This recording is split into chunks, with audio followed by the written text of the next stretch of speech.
Hi, welcome. Enjoy the content. Subscribe and turn on notifications.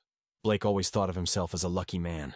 Married to Sophie for nearly 8 years, he believed that despite the usual highs and lows every couple faces, their life together was steady and safe. The thought that something could truly shatter that illusion never crossed his mind. That illusion ended the moment he heard an insistent knock at the door.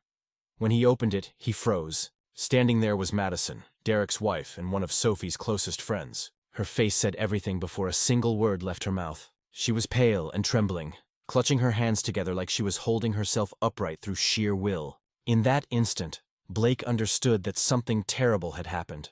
But even then, his mind refused to imagine just how devastating the truth would be. Madison took a shaky breath. Her voice wavered, but she didn't waste time with pleasantries. "Blake," she said, "I need to talk to you. It's urgent. I don't even know how to start. But you have the right to know what I just found out." Blake stood frozen, his heart pounding so hard it hurt. He braced himself for the worst without knowing what that meant, until Madison pulled out her phone. She unlocked it, opened her gallery, and held it out to him. And in a single moment, the world fell apart beneath his feet. The first few photos alone were enough to knock the air from his lungs. But Madison didn't stop there. She kept scrolling. Messages, hotel receipts, dinner bills, videos. With each flick of her finger, another piece of his life crumbled. It was Sophie, his wife, and Derek, his best friend. The evidence wasn't a one-time mistake or a drunken lapse in judgment. It was a pattern. Dozens of meetings, affectionate messages, private getaways. Every image, every chat, every smile between them screamed one thing: intimacy. The same intimacy Blake believed was his alone. Now it was exposed, divided, and thrown in his face without mercy. His hands shook violently. He gripped the edge of the table to steady himself, but his knees still felt weak. His throat tightened, as if someone was pressing a weight against his chest. Madison's tears were streaming freely now, but she stayed strong, determined to deliver the truth no matter how much it hurt. When she could finally speak again, she explained how she'd found out. That morning, while sorting paperwork on Derek's desk, she saw a notification appear on his laptop. An email from a personal account. Acting on instinct, she clicked it. What she found was a thread of messages between Derek and Sophie, arranging meetings, whispering words of longing, writing things that only two people in love, or pretending to be, would say. Her mind went blank. Her body shook so badly she could hardly breathe. But even in her devastation, a part of her knew she needed proof. Something undeniable. So she hired a private investigator. She showed him the emails, told him everything, and asked him to uncover the full truth, no matter what it cost. Days crawled by like years until the detective came back with a complete dossier. Photographs of Derek and Sophie leaving hotels together, walking into his beach house, chatting, laughing, touching, living a secret life. There were chat logs, payment records, receipts for trips, and reservations. Every piece of evidence screamed one thing: this wasn't a one-off affair. It was a relationship built on lies. The moment Madison got the file, she didn't hesitate. She grabbed her keys and drove straight to Blake's house. He deserved to know. As she spoke, Blake's fists clenched until his knuckles went white. Each word hit harder than the last. He tried to stay calm, but it was like a fire was burning inside his chest, tearing through every memory he had of his marriage. How hadn't he noticed? How could he have missed it all? The sudden business trips, the late-night work events, the coffee dates with friends who somehow never existed. Every lie, every flimsy excuse, every strange silence now made perfect sense, like pieces of a dark puzzle finally locking into place. Then, a chilling thought struck him. He looked Madison straight in the eye, his voice low but trembling. "So, the coffee my wife's having right now," he said slowly. "She's with Derek, isn't she?" Madison hesitated. She took a deep breath and met his gaze, her eyes full of reluctant pity. "Honestly," she said quietly, "it's very likely. Derek told me he was going to the gym this morning and then heading to the mall to buy clothes. But I don't know if that's true." Blake felt his chest seize, like the air had been sucked from the room. He didn't speak for several seconds, just stared at the floor as everything sank in. Then his voice came out steady but cold. "Send me everything," he said. "The photos, the screenshots, the videos, everything you have. I need it." Madison nodded without hesitation. "I'll send it all by the end of the day," she promised, her voice breaking. He took a deep breath, his fists still trembling, his mind a storm of confusion and fury. Then he asked softly, though he already knew the answer, "And what are you going to do now?" Madison didn't blink. Her answer came like a hammer. "Without thinking twice," she said, "I'm going straight to the lawyer's office. I'm filing for divorce. I've decided I won't waste another second of my life with that trash." He then asked if she planned to show those proofs to Derek beforehand, perhaps confront him face to face. But Madison firmly replied without blinking, "No way. He'll only see it in the legal process. I want him to receive the summons without even imagining what's coming. I won't give him time to make up excuses, lies, or try to defend himself." Blake, looking at her, nodded his head and responded as someone who finally understands that this might be the best decision. "You know what? That's a great idea, and I'm going to do the same. Although I don't even know if I'll be able to look Sophie in the eye after this." Madison simply took a deep breath, nodded her head, and thanked him. She thanked him for listening, for receiving it as maturely as possible, even though both of them were completely broken inside. She said goodbye, turned her back and left. And exactly an hour later, Blake's phone beeped. It was the email arriving. The evidence was there. Everything, absolutely everything, as she had promised. And at that moment, he knew that this would be the starting point for the end of a story, and perhaps the beginning of another completely different one. Sophie arrived home acting as if nothing had happened. She greeted Blake, dropped her bag on the couch, and started talking about trivial things, probably trying to cover things up.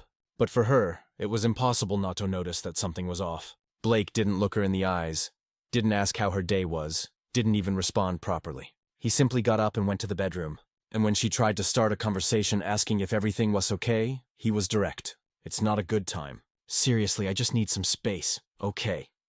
She stood in the hallway, unsure of what to do, watching him walk away. She tried to think if she had done something wrong, but deep down she might already feel that things were about to spiral out of control. And for the first time, Blake didn't have the energy to argue or the will to pretend. He just wanted to stay away from her, sleep, or at least try so he wouldn't explode. At Madison's house, the situation wasn't much different. Derek came home as usual, making a point of acting like it was just another ordinary day. And Madison, she simply ignored him. No questions, no conversations, no fights, absolute silence. And this silence spoke louder than any argument. She pretended he didn't exist, and Derek, who was used to controlling everything, began to notice this change. But being the fool he was, he didn't even suspect what was about to happen. Later, when Blake lay down trying to organize his thoughts, his phone vibrated. He looked at the screen and saw a message from Madison. "So, how did it go? Did you tell her? Did you confront her?" she asked. He held the phone for a few seconds, staring at the message, thinking about how to reply, until he typed, "No. I didn't say anything. I just asked for some space. What about you?" The reply came instantly. "Me neither.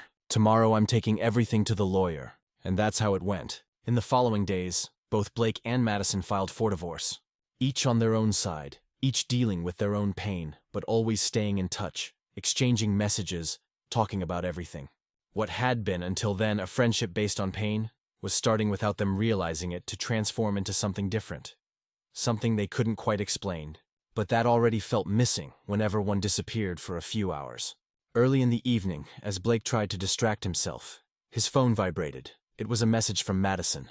"Derek just said he's going to work late tonight," she wrote. Blake looked at the screen, squeezed the phone in his hands, took a deep breath, and replied almost as if venting, "Seriously? What a coincidence. Because Sophie also said she's going to work late today." His anger wasn't even about what they were doing anymore, but about not having noticed earlier, about being so blind, so naive, so trusting.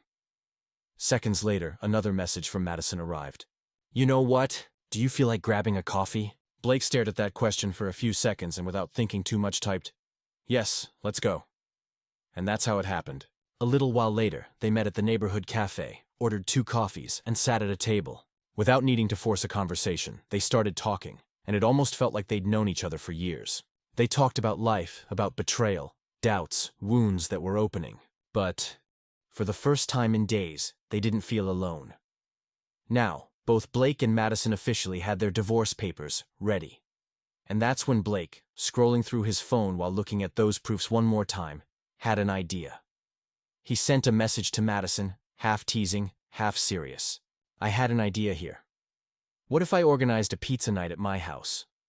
I'd invite some of our friends, those close to everyone. And in the middle of the night, When everyone was having fun, I'd put the pictures on the TV just like that as a surprise. Imagine their faces. Madison took a few seconds to reply as if processing it. Then she typed, "Wow, that would be a lot of exposure, but honestly, I'd love to see their faces. It would be wonderful." They laughed, and at that moment, it was decided. They were going to do it. 2 days later, Blake's living room was packed. 5 couples, including, of course, Sophie and Derek. Everyone was talking, drinking, laughing, as if absolutely nothing had happened. The cheaters were there smiling, pretending to be perfect, as if they were the most devoted husbands and wives in the world. Madison, sitting in the corner, just observed. Blake, on the other hand, pretended, cracking jokes, serving the pizzas as if he were there just to enjoy it too. When the night seemed to be at its peak, Blake stood up, clapped his hands to get everyone's attention, and holding a USB drive in his hand said, "Guys, I prepared a surprise, a quick presentation. I think you'll like it." Everyone looked curiously, some smiling, thinking it would be some joke, some funny memory. Even Sophie, suspicious, crossed her arms, glaring, but said nothing. Blake plugged the USB drive into the TV. The screen went black for a few seconds, and suddenly the first photo appeared. Sophie and Derek together, leaving a hotel. Everyone's smiles in the room vanished instantly. A heavy, uncomfortable silence fell right after. Chat screenshots, motel reservations, videos of them entering and leaving places appeared, and with each image that popped up, it was as if the air in the room was growing thinner. Sophie froze. Her face turned white immediately. She covered her mouth with her hand and looked like she was about to faint. Derek froze, opened his mouth to try to say something, but no sound came out. The other couple started looking at each other, completely confused about what they were seeing. Some covered their mouths, others whispered a quiet, "Oh my God." The atmosphere, which minutes before had been filled with fun, turned into pure discomfort and shame. Blake looked at them and said, "Well, folks, I guess this explains why the excuses about working late, going to the gym, shopping at the mall never added up, huh?" Sophie trembled. She tried to say something, but could only stutter. This isn't what you're thinking." She tried to defend herself, her voice faltering, but no one there seemed willing to listen. Derek, sweating profusely, looked at the door as if he were about to run away. His hand shook so much that it seemed like he might drop anything he touched. Friends began commenting, outraged. "Man, how could you do this? Seriously, cheating with your own partners and pretending right in front of us? This is disgusting. You're ridiculous." Criticism came from all sides. Some stood up, threw napkins on the table, and started leaving, furious at what they were witnessing. And it was in this atmosphere of total chaos that Blake, holding a folder, pulled out the divorce papers. He walked over to Sophie, threw them on the table, and said, "Sign now." Madison did the same, placing the papers in front of Derek. "Sign too. Enough. It's over." The two, so desperate, so cornered, so ashamed, didn't even have the courage to read a single line. They grabbed pens and signed, practically on autopilot, as if they just wanted that nightmare to end as quickly as possible. As soon as she signed, Sophie ran upstairs, locked herself in the bedroom, crying, slamming the door shut. Derek, on the other hand, looked like a rat running away. He grabbed his car keys and left, almost tripping, without looking back, without giving an explanation, without saying goodbye to anyone. Time passed. A few weeks after that tense night, the divorce was finally finalized. Sophie moved out of the house where she'd lived with Blake and took with her everything that represented their past. Derek did the same. He left the house heshered with Madison, and for the first time, he found himself without the control he always thought he had over everything and everyone. With nowhere else to run, Sophie and Derek ended up officially being together. Maybe out of convenience, maybe because they were already so deep in their own choices that they had nowhere else to escape. Meanwhile, on the other side, something completely different was happening. Madison and Blake, who started everything as two broken hearts, grew closer, cared for each other, and without realizing it, fell in love. They started dating. Their connection was so natural, so light, so genuine.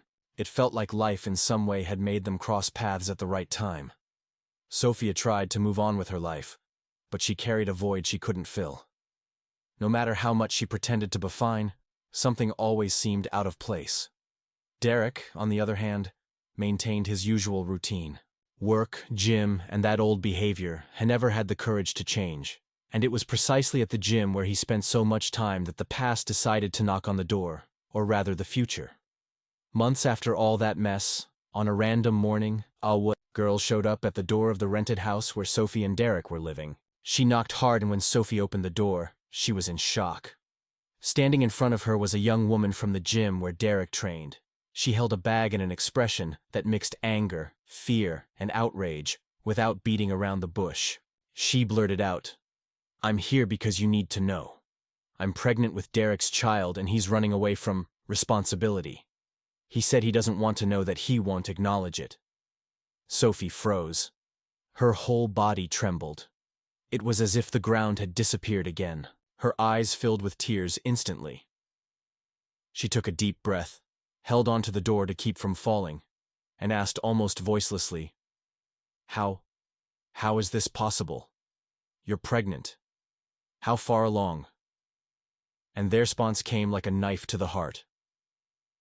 "Months we were together a few times. While he told you he was at the gym, he was with me." Derek appeared at the door at that moment, pale, stuttering, trying to come up with an excuse. But the words simply wouldn't come out. Sophie looked at him with such disdain, such disgust, that she didn't need to say anything. She just shook her head, turned her back, and walked in, leaving him there to explain. But this time, she didn't even want to hear. She packed her things, threw them into 2 suitcases, and left that house. She didn't cry. She didn't scream. She simply understood that it was the end. An end that in reality she should have seen coming a long time ago. Derek, under pressure, with no way out and unable to deny it, ended up acknowledging the child. He helped financially, was present as a father, but never entered into a relationship with the girl from the gym. They were never together. The child, yes, he decided to recognize, but any bond beyond that ended there. And for the first time, Derek found himself forced to face his own life, his own choices, with no one to hold his hand, no one to cover the holes he himself had dug. A year passed since then, and on the other side of this story, a new life blossomed. Madison and Blake decided to move in together. Their connection only grew stronger, more solid, more genuine. They built a routine based on love, respect, companionship, and above all, the certainty that the pain of the past was merely the path life found to bring them together. Today, they live happily, and looking back, they understand that sometimes certain losses are in fact blessings. Thank you for watching the video. If you enjoyed it, don't forget to subscribe to the channel and turn on notifications so you won't miss any updates. See you next time.